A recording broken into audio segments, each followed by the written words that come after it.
Hello, I'm Katie Pigden, editor of Money Marketing, and I'm at our Money Marketing Interactive Conference here in London today. And I'm joined by Ola Abdul, Chief Executive of Fundment. He's going to talk a little bit about what his session covered today and a bit more about the platform sector in general. So ROI, usually it means something else. Your session, something a bit different. It's a play on words, just to try to highlight what happens if people don't do anything with their operating infrastructure, whether that is your platform or your back office systems or your cash flow tools. And that is more important because things have changed and things are changing. New providers are coming to the market with much more powerful capabilities that advisors should know of. And as we said, during my talk, the good news is they are listening and they're actually adopting these products. So the platform sector, we've got the traditional players and sort of some of the disruptors coming through. Is there room for both? Time will tell. It's not impossible to look 5-10 years down the line and see a mixture of some of the newer players coming to the market and some of the legacy operators as well in the marketplace. But it's just very difficult to predict, that far out in the future. You could look at some industries actually, whereby the dominant company just don't exist anymore. I mean, you could go back to the telephone industry, you could go back to even some of the car companies. You could look at so many industries and see what's happened to legacy operators. I'm not suggesting by any means this is what we're looking at here, but time will tell. Have some of the traditional players, let's call them, been a bit complacent in recent years? I don't know.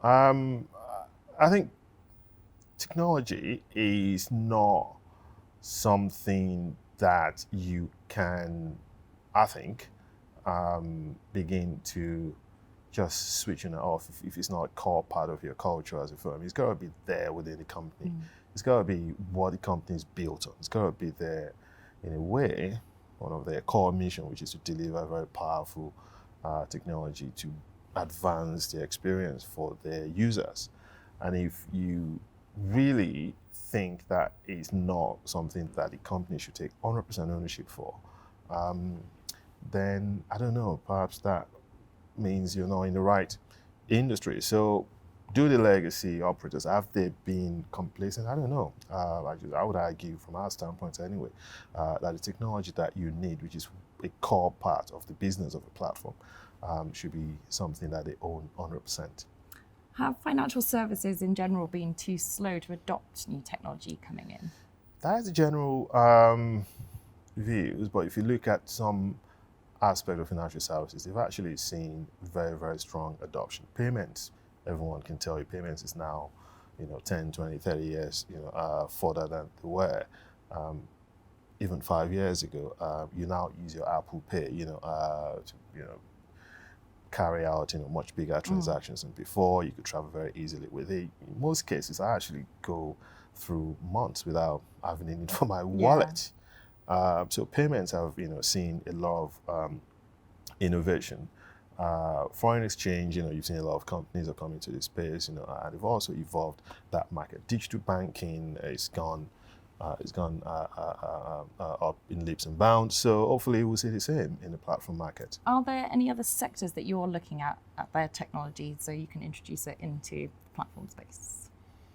I'm going to keep that one to myself. That's always worth a try, always worth a try. Okay, so how can platforms better support advisors? Listen to advisors, engage with advisors. They know their clients best. They interact with clients more than we do. They know the challenges these clients have, and it's up to us to help advisors deliver the best experience to those clients. So yes, listen to advisors and don't just listen, act on it. Act on it, yeah. What do you think are some of the biggest challenges facing the platform sector? The platform sector is in a way reinventing itself. Companies like ourselves now exist, and we're existing. We exist because advisors really want us to exist, because they are adopting the solutions that we are building every day. So I'm not going to say the platform industry, is got the issues with, regulatory challenges. Everyone, we all do, right? So that is not unique to the platform industry. But the platform industry have got an opportunity to evolve and to reinvent itself within, all the changes you see, whether that is the demand from advisors for much more effective platform and service and support, and also the demand from the end clients who expect the same sort of experience they can get from the non-advised systems out there. So that is an opportunity rather than challenge. Brilliant. Thank you very much for joining us today. Thank you. Thank you.